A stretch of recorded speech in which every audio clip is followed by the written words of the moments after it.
Assalamualaikum warahmatullahi wabarakatuh. Bagaimana kabarnya teman-teman?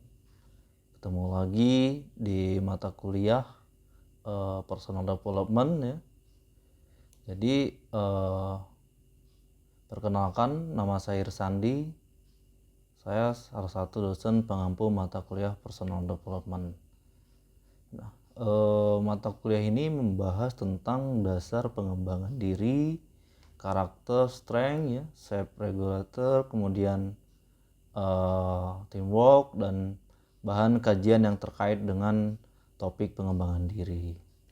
Nah, mata kuliah ini diberikan pada mahasiswa untuk dapat memperoleh pengetahuan dan pemahaman terkait dengan prinsip-prinsip pengembangan diri di tataran pengetahuan, keterampilan, dan juga menumbuhkan sikap untuk terus berkembang.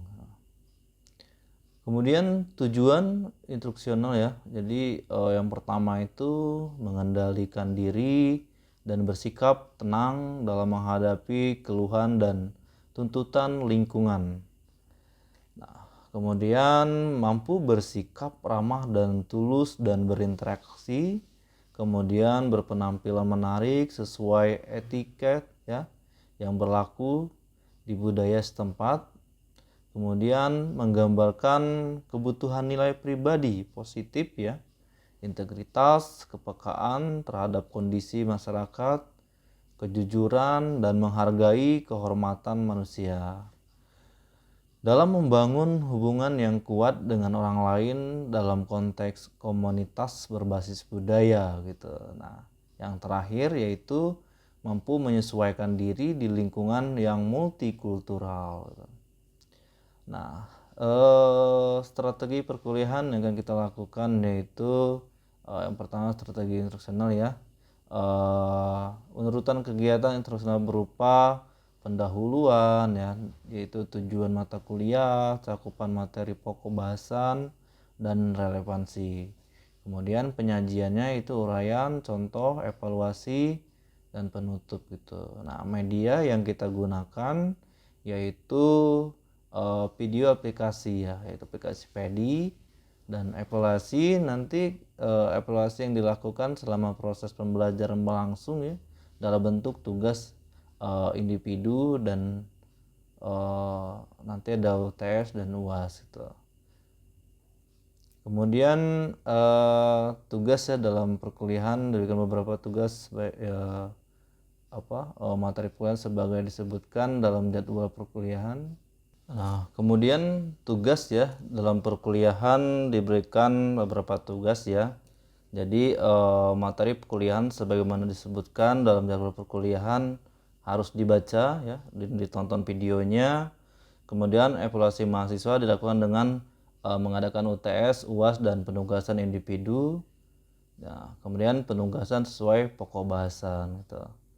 Nah, jadwal perkuliahan ya materinya di setiap pertemuan dari mulai pertemuan satu itu pengantar ya, kemudian pertemuan kedua karakter building, kemudian pertemuan ketiga nanti resiliensi, kemudian emosi positif, manajemen emosi, regulasi diri ya, hubungan interpersonal, kerjasama kelompok, etika budaya, penampilan, self planning, kemudian bersyukur, praktek pengembangan diri. Jadi selama beberapa kurun waktu dunia mengalami perubahan dari era ekonomi industri menuju era post-industrial ya, atau knowledge economy. Perubahan ini memberikan dampak drastis bagi kehidupan manusia. Teknologi informasi adalah center dari era post-industrial ini gitu. Nah, dalam teknologi informasi, data menjadi kunci setiap aspek dalam kehidupan manusia. Dengan mengetahui pergerakan data, kita menjadi tahu bahwa dunia sudah berubah. Nah, di sini ada beberapa contoh ya bentuk data, antara lain itu data terkait dengan jumlah penduduk di dunia, kemudian data pengguna media sosial, terus data jumlah tenaga kerja di sebuah perusahaan dan wilayah tertentu, dan data kelahiran di setiap belahan dunia gitu. Nah, data tersebut kemudian akan diubah menjadi informasi, dan dengan pengetahuan yang dimiliki oleh manusia, data menjadi sangat berarti gitu. Nah, informasi pada saat di-share akan sangat bermakna bagi kehidupan manusia. Nah, contohnya melalui data akan didapatkan informasi terkait dengan negara dengan populasi terbesar di dunia gitu. Masyarakat mengetahui bahwa jumlah anak-anak yang berprestasi misalnya di Cina sama dengan setengah dari populasi Amerika gitu. Nah, masyarakat memahami bahwa ragam pekerjaan yang ada di era sekarang ini tidak muncul pada 10 tahun yang lalu, sehingga pendidikan saat ini sesungguhnya menyiapkan anak-anak kita untuk menciptakan lapangan pekerjaan baru ya teman-teman. Nah, dengan data masyarakat mendapatkan informasi terkait jumlah pengguna sosial media, kemudian dan berapa jumlah keuntungan yang didapat dari owner media sosial gitu. Nah, masyarakat juga mengetahui bahwa data bertambah 2 kali lipat dari tahun sebelumnya. Ini berarti bahwa dunia bergerak dengan sangat cepat lah gitu teman-teman. Nah, ketika dunia berubah dengan sangat cepat, lalu bagaimana dengan kesiapan manusia yang hidup dan beraktivitas di dalamnya gitu. Nah, siapkah kita untuk berubah dan berkembang gitu kan pertanyaannya. Nah, kita sadari di lingkungan kita bahwa reaksi individu terhadap perubahan sangatlah beragam teman-teman. Ada yang tergolong positif atau optimis ya, dan ada yang tergolong negatif atau pesimis gitu. Jadi di sini ada tabel perbedaan pandangan dalam menghadapi perubahan. Misalnya di sini ada pandangan pesimis ya, mulai dengan aliansi pekerja, kemudian ketidaksetaraan sosial dan ekonomi ya, rasisme, kemudian kemiskinan, krisis anggaran, inflasi, kelangkaan energi, hubungan yang bersifat lain dan lain-lain.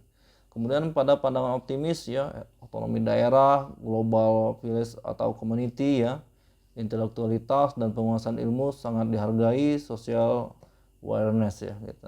Nah, ketika lebih banyak masyarakat yang pandangan pesimis, maka proses reevaluasi dalam tataran individu sangatlah diperlukan teman-teman. Nah, proses reevaluasi sejatinya adalah bentuk dari introspeksi diri dalam tataran individu.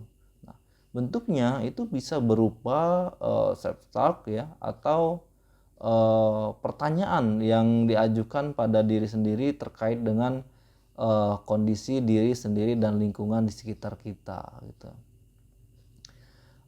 Contoh klasiknya adalah menanyakan kepada diri sendiri terkait dengan perspektif kita tentang isi sebuah gelas misalnya. Apakah setengah penuh atau setengah kosong gitu kan. Nah, individu yang berpandangan positif diidentifikasikan dengan mereka yang selalu menilai gelas kosong. Juga diperlukan agar individu selalu tertantang untuk berkembang dan meningkatkan kompetensi yang dimiliki gitu. Contoh klasiknya adalah menanyakan kepada diri sendiri terkait dengan perspektif kita tentang isi sebuah gelas gitu. Apakah setengah penuh atau setengah kosong gitu. Individu yang berpandangan positif diidentikan dengan mereka yang selalu menilai gelas sebagian setengah penuh gitu. Namun kita jangan lupa bahwa perspektif setengah kosong juga diperlukan agar individu selalu tertantang untuk berkembang dan meningkatkan kompetensi yang dimiliki. Nah, di situ ada gambar gelas ya, 2 gelas, ada yang dianggap sebagai setengah full atau setengah kosong gitu. Nah, jadi dapat disimpulkan bahwa yang diperlukan kemampuan individu untuk beradaptasi dengan perubahan sosial yang terjadi di lingkungan gitu. Nah, kemampuan tersebut yaitu meliputi self direction ya, itu memahami diri sendiri, memahami yang terjadi di dunia atau sekeliling kita, dan mengarahkan tujuan atau individual goal dengan lebih efektif gitu. Bagi Eric Fromm ya, individu memiliki personal freedom gitu. yakni bebas dari otoritas eksternal dan bebas dalam menentukan pilihan. Nah, desidofobia ya terjadi ketika individu memiliki ketakutan saat harus membuat keputusan bagi dirinya sendiri gitu. Nah, itu menurut Walter Kaufman ya.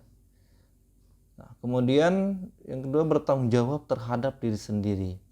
Ditandai dengan memahami pengambilan keputusan dalam kehidupan gitu. Nah, memutuskan secara mandiri dan melalui proses, kemudian bertanggung jawab terhadap pilihan ya, dan self realization ya, yakni memperhitungkan semua kemungkinan risiko, toleran terhadap kesalahan. Nah, kemudian yang terakhir itu self growth ya, self growth yaitu di sini ada apa namanya, menurut Jaurat ya, bahwa merupakan 3 siklus dari growth, yaitu kesadaran akan beberapa perubahan pada diri sendiri dan lingkungan sekitar, kondisi disonan ya, ketidakpuasan, dan reorganisasi pengalaman. Nah, adanya sikap baru terhadap konsep diri, sikap, keyakinan, nilai-nilai, dan orang lain gitu. Nah, itu teman-teman ya, video pengantar materi hari ini ya di mata kuliah Personal Development. Kita akan ketemu lagi di materi selanjutnya di video yang akan datang. Thank you, sampai jumpa di video-video selanjutnya. Saya Eri, Assalamualaikum warahmatullahi wabarakatuh.